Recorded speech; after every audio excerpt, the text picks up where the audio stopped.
So magandang araw kabola, sa video na ito pag-uusapan natin pre-agency po kabola, kasi may interesting po na post kabola. Ito nga po si Snow Badwa, another big name to watch out po in the pre-agency market. Actually di lang big, isa to yung implication niya kabola. So may di pa subscribe, baka pindutin naman po yung subscription button kabola.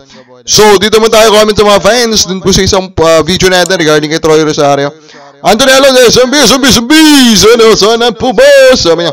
Luisito Asis, kahit hindi maglaro yan, marami yung pera. Hintayin nyo na lang kung saan siya mapuntang team. Mas excited pa kayo kaysa kay Rosario, sabi niya. Magat 0556, nakita si Troy Rosario sa practice ng Ginebra, kabola. So, maybe that's an indication, kabola, na Ginebra po siya pupunta, kabola. And of course, di rin tayo magugulat, di ba? Ginebra yan di ba? Gusto niya maglaro sa madaming fans, kabola. Then Juan Carlos, Troy Rosario to TNT, sabi niya kabola, wala na pong chance yung TNT. As per report kabola na yun nga po na sanabi mismo ni Troy kabola na tinanggihan na niya yung offer ng TNT. Malyari Mascareñas, shout out! Breaking news, si Jordan Ed is going to converge. Na-turn down na ni Troy ang offer ng TNT. Within a few weeks, kausapin ng SMB si Troy Rosario.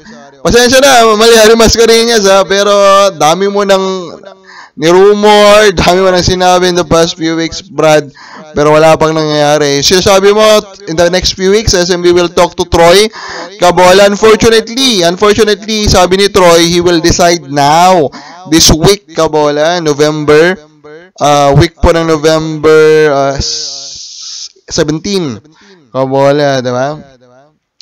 So, ito na nga po, kabola, some news. So, explain dito sa isang article, dito po sa spin.ph kung paano po nakuha ng Converge's Jordan Heading. So, ang sala rin pala, kabola, is si Coach Charles Chu.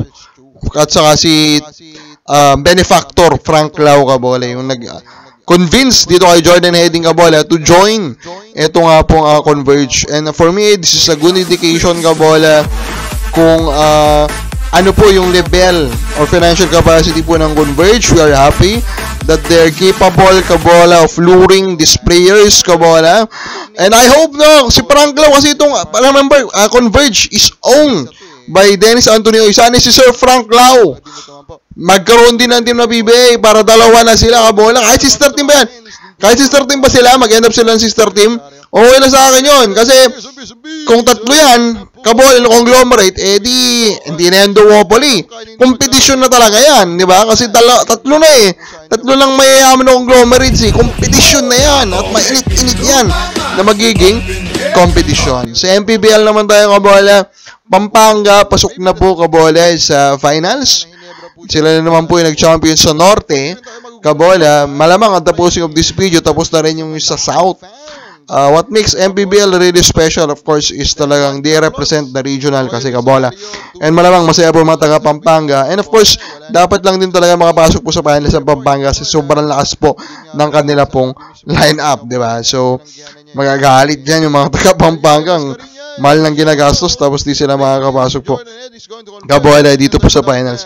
Ito na nga po yung post nga po ni Snow Badwa regarding nga po dito po kay Stanley Pringle, kabola. So, sabi niya dito, pwede pong si Stanley Pringle ay maging pre-agent na po sa expiration ng contract niya.